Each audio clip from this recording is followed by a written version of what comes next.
Hi and welcome back to part 2 of how improving my pronunciation helped me understand native speakers. How English is spoken in real life. Fast, connected speech. Let's get right into it. My second technique is learning real spoken English, not textbook English. So real phrases that people use. I have a whole playlist, how to sound more natural in English, with real phrases that English native speakers use in everyday situations. So go and have a look at that. I'll link it below.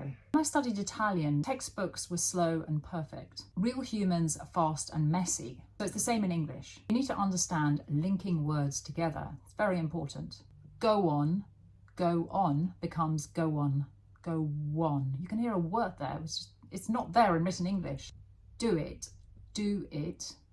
it becomes do it. So that wort sound again. You have reductions where you cut out consonants. Want to, wanna, or wanta. So you take out one of the T's. Going to, gonna, or gunta. Have to, have-ta. Give me, gimme. And then drop sounds. We drop sounds between linked words. Next week becomes next week. There's no T. Got to, gotta. Like want to. You take away one of the T's. I've got to finish this. I've got to finish this. You also don't pronounce the to very clearly. It becomes the weak sound, got to. It's the schwa that we use a lot in English. Another dropped sound could be let me, lemme, which sounds crazy. Let me see. The T disappears again. Kind of and sort of become kinda, sorta. I'm kinda busy, sort of. It's sort of difficult. Would you and could you becomes would ya, could ya. These are very natural and polite requests. Would you mind helping me? Could you help me? Could you open the window? What are you doing? What are you becomes whatcha. What you doing? Out of becomes outer. Out of, we would say outer. We're out of milk. M. I'll call them later. You don't even hear the anymore. Don't forget the of becomes weaker. Of, It often almost disappears. Cup of tea becomes cup of tea. A lot of people becomes a lot of people. A lot of people. And becomes an or an. So the D disappears again. It's often very weak in a sentence. Fish and chips becomes fish and chips. In fact, it's even written like that in many signs at chip shops. Black and white becomes black and white. Blacken. You can only hear the N sound. The A and the D have disappeared. So these forms are spoken and not usually written, although you will see people writing them, and even English native speakers will spell things wrong because it's the way they say them.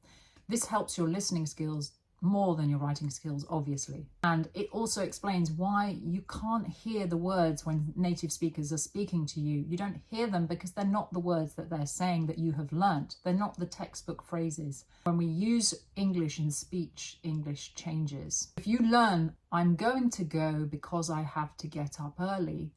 I'm going to go because I have to get up early. Because becomes cause, and I've got to becomes I gotta. I'm gonna go because I've gotta get up early. Completely changes the way the sentence sounds if you read it. Weak forms are also extremely important. For becomes fur. To becomes t. Of becomes of. As I've shown you in some of these examples. Once you learn these patterns, native speakers become so much easier to follow. My technique 3 is shadowing, and it's the biggest breakthrough. Shadowing means listening to a native speaker and repeating at the same time, copying melody, stress, and speed. Each language has its own way of using intonation. Music, as we say in English, is very musical, so we go up and down a lot with our intonation. We stress certain words at the beginning or the end, or the first or second or third syllable, etc. So if you can imitate native speakers, practice. You can practice with My Sound More Natural. I do that in there. I did this for Italian every day. How do native speakers say this phrase? Not just one word, but the whole phrase. For English learners, great shadowing sources include short YouTube clips, scenes from films, interviews, podcast intros, TV dialogues. Shadowing trains your brain to hear reductions, linking, stress patterns, and natural rhythm. And here's the best part. You don't need to copy the accent, just the rhythm and flow. When you sound more natural, you hear more natural speech. Part 3 was my breakthrough moment. I remember watching an Italian interview expecting to understand maybe 20% and suddenly understanding almost everything.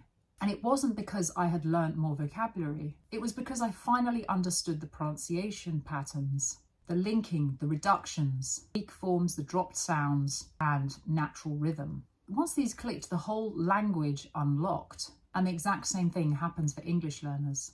So better pronunciation means better listening and better confidence. Everything is connected.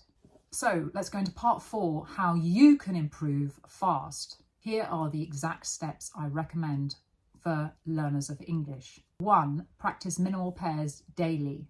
Pick any 3, ship versus sheep, fool versus fool, think versus sink, bet versus bat. Put them in sentences to make it real. I saw a ship, I saw a sheep. Your brain adapts incredibly quickly. 2, learn 1 to 2 reductions every day. Start with want to, wanna, or wanta. Going to, gonna, going to. Have to, have to. Kind of, kinda. Sort of, sorta. Say them slowly, then naturally, then faster. 3, shadow for 3 minutes every day. Short clips only. Match the rhythm, not the exact accent. This is the fastest listening method I've ever used. 4, record yourself just for 10 seconds. Listen back and notice any unnatural rhythm, missing reductions, unclear vowel sounds. Fix them slowly, repeat and improve. 5, focus on rhythm before individual sounds. English is a stress-timed language. If you get the rhythm right, everything improves instantly. So improving my pronunciation completely transformed the way I understand Italian. And the same method works beautifully for English. Once you learn how English really sounds, conversations become easier. Films become clearer. Native speakers become more understandable. Train your mouth and ears together. If you want more pronunciation exercises, shadowing practice, and repeat after me lessons, please have a look at my playlist, Sound More Natural in English, and I will also be making some more videos. Make sure you subscribe. Thank you so much for watching, and I'll see you in the next video.